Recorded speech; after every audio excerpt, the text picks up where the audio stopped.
Hello, welcome to my channel, Lynn Kelly, author. Today, for Slice of Life, Real Stories, I'm going to read you one of my pieces titled The Heirloom Vacuum. We inherited an ancient top-of-the-line vacuum from my husband's grandmother, the kind sold by door-to-door salesmen. Grandma had bought it second-hand and used it for ages. I named it Hazel in honor of the old TV show. I'm sure the vacuum was a splendid piece of machinery in its day, but despite taking it in for repairs time and again, it never worked right. At least not for me. George, my husband, was the only person who could get the old clunker to cooperate. Maybe Hazel was partial to his side of the family. Who knows? I had battled with the old vacuum for over a decade. Then came the day when out-of-town friends were due in 30 minutes. George was out running an errand. I was already exhausted from preparing an enchilada casserole and cleaning up the kitchen. Plus, I felt beyond frustrated from getting our two youngest daughters to pick up their toys, shoes, and socks. Hazel had a taste for dirty socks. So I hoped the vacuum would cooperate. Come on, Hazel, old girl. I deserve a break today. Every time it was turned off, the belt slipped out of place. Although every so often the vacuum stars aligned and the belt was still attached after the previous use. I peeked underneath before plugging it in. Darn. Please don't make me put your belt on more than once. I removed the heavy front piece, turned a knob so the inside latch would catch the belt, then twisted the knob back into position, the belt correctly. Supposedly. Okay, easy does it, girl. I put the front piece back on, then pushed on the tricky little button that had to be depressed in order for the machine to power up. Usually this required going through the process 5 or 6 times, which meant turning the knob all over again to catch the belt. We're running out of time, I warned, so a little cooperation will go a long way. There were other steps that had to be taken each time, such as hitting a pedal to raise the front piece off the ground and then lowering it when I thought the vacuum was assembled properly. Next, I plugged the cord in, ready to whip the carpet into shape. I flicked the on switch. Ah, man, no juice.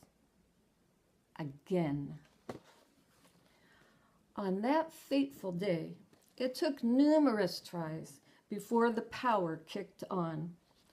When the electricity finally flowed, Hazel's motor roared, and it blew out little puffs of dirt from the doohickey where the hose connected.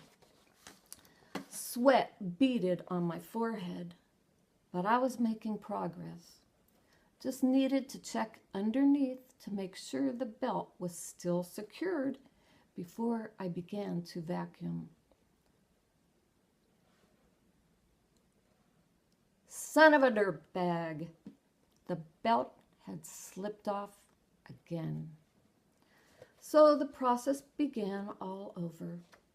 After 10 more tries, 5 with power, but the belt slipped off, and 5 with absolutely no power, I was at my wit's end.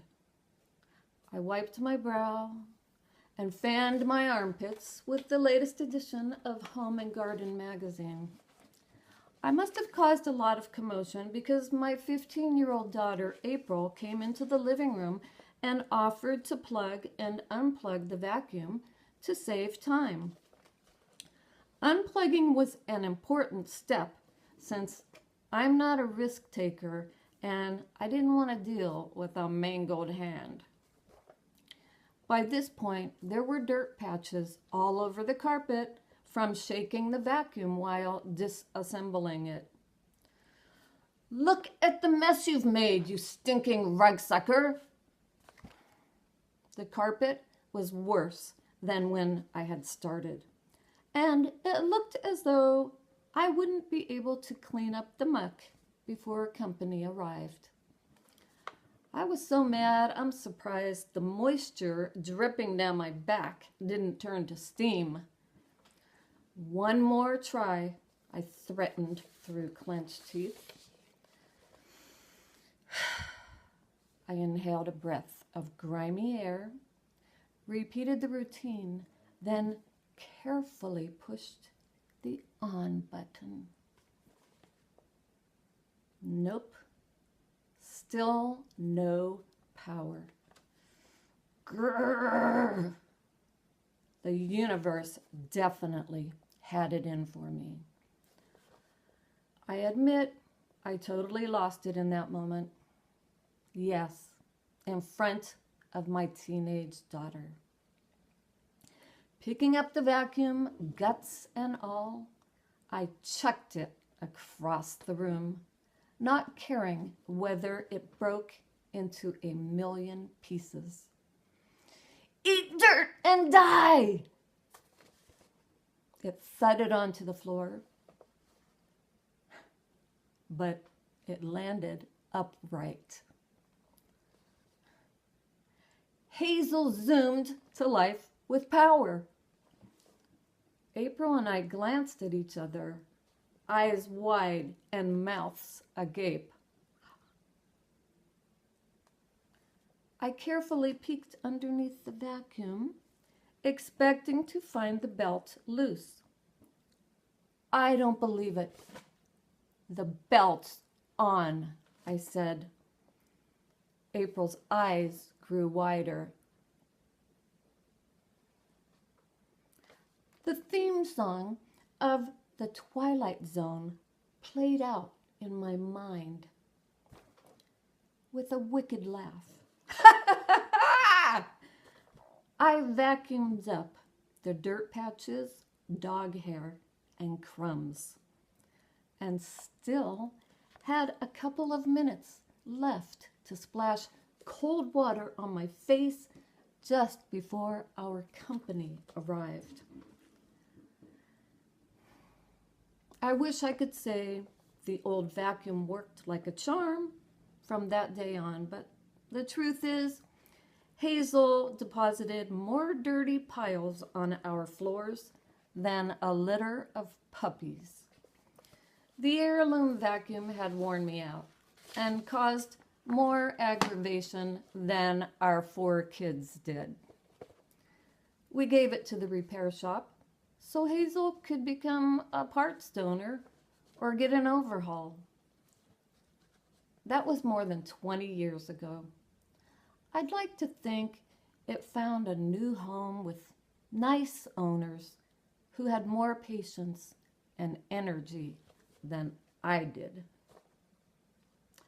Thanks so much for watching and listening. I hope you enjoyed this slice of life, true story, folks. And I hope you will come back for more. Have a nice day.